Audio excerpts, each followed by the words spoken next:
This video is the most important video because it has principles in it that are good, positive, and were the only things that carried me through many a hard time in my life. It's a pre-birth memory about being in heaven, being in the same room with the Creator. And the memory begins with a traveling sensation. I don't see anything, and the traveling is not point A to point B. It's more like inward to outward.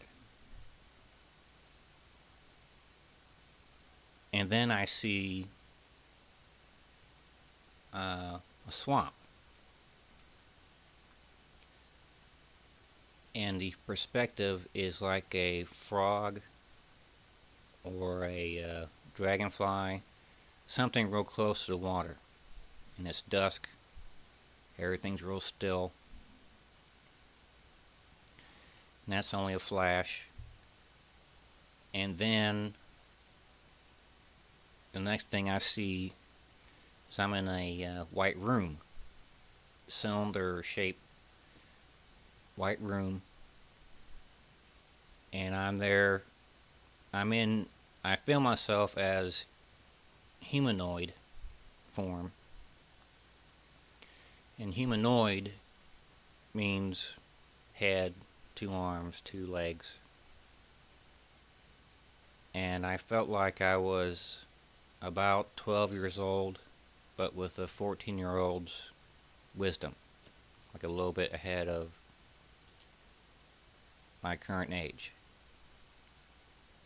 I don't know why that was. What was going on was I had just left the life I had been living. Maybe I died at age 12. Maybe that's why. I don't understand that. But the traveling inward to outward sensation was when I left my previous life. When I arrived in the afterlife or heaven, whatever the right word is, wherever the Creator is, I arrived inside the Creator, or maybe I always was in there, I don't know. But the sensation of inward to outward was leaving the Creator and then arriving where I was standing there, and the Creator was about 6 feet to my right. Not only was there the sensation of that traveling, there was a sensation of the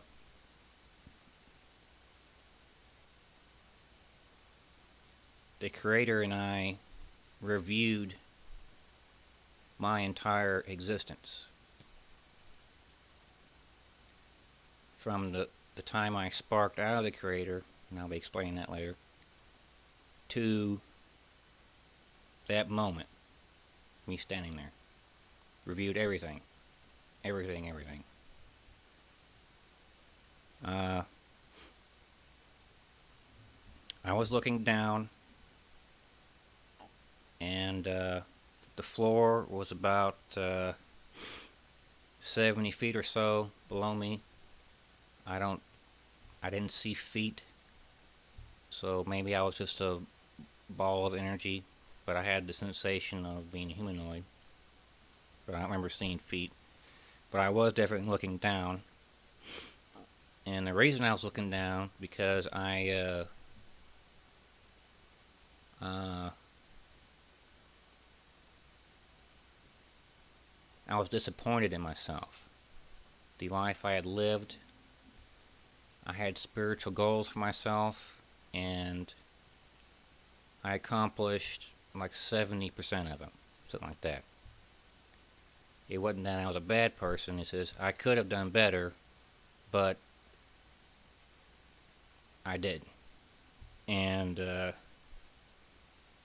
I screwed up in front of the one person, the last person in the whole cosmos I wanted to screw up from, and that was the Creator.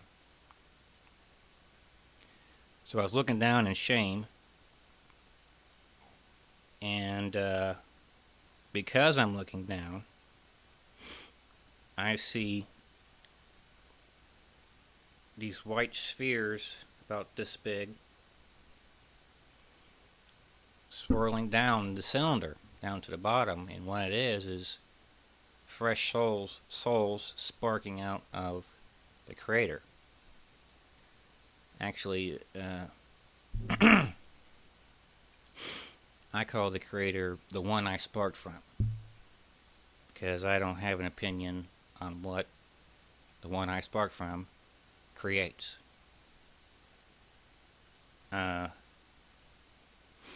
It very well may be that the one we sparked from does nothing but create new souls. And everything that all these places we go to, someone else makes those. The white spheres, that was new souls, fresh souls, sparked from the Creator, and they had consciousness at its lowest denominator, the very bare minimum of consciousness, very lowest possible living energy. And white sphere, that's pretty close to zero form as well. And that speaks of our beloved Creator's respect of our free will. We start off at pretty much zero, and whatever we become is because of our choice.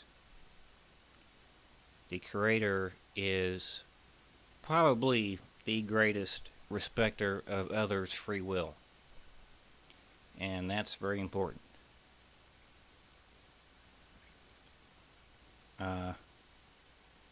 Furthermore, the freshly sparked souls, they swirl down the cylinder like leaves falling from a tree. It wasn't organized. It was random, which again speaks of free will.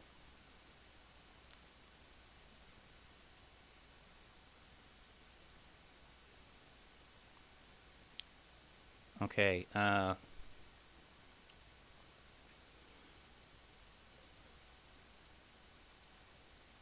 Creator and I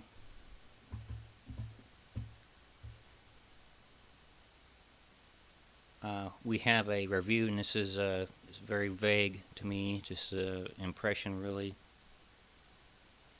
I had set spiritual goals for myself. The last lifetime, I didn't get there. So this lifetime is going to have to be harder in order for me to still reach those goals. But as far as the Creator was concerned, I didn't have to. There was no pressure from Him on me on what I need to do. I could go and sit in a box for 10,000 years as far as the Creator was concerned, if that's what I wanted. But I had set these goals for myself, and it was like, by asking him, what do I need to do? And he was just giving me the straight answer. So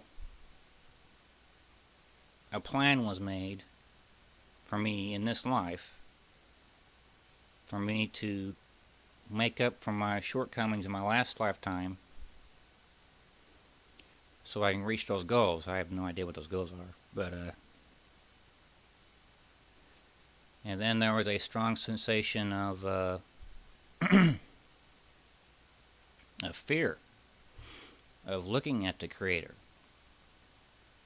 because looking at the Creator is like looking at everything at once. It's overwhelming.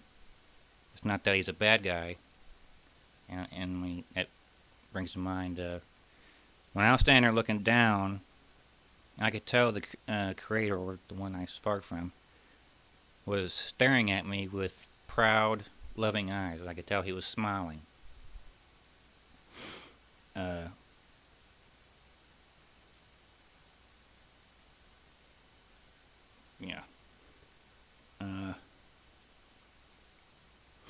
And that's important because, in my opinion, that's how the one we spark from feels about everyone.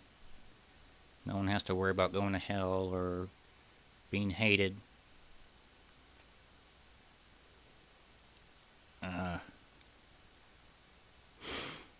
And you don't have to do anything in this lifetime in order to go to heaven. In my opinion, you have no choice.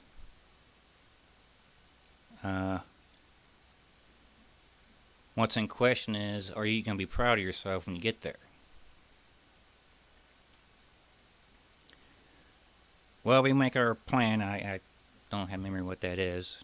And then the next memory, or thing I saw, I'm outside of where, whatever that room is, where the Creator was. And I saw my siblings in this lifetime. And my older brother told me that he was standing there right in front of me, and he told me it was something like "thank you." But and then we were standing in line, waiting to go, and first my older brother went, and I was sad that he went. I'm the second oldest. There's four of us. I'm second oldest, and that's where the memory cuts out.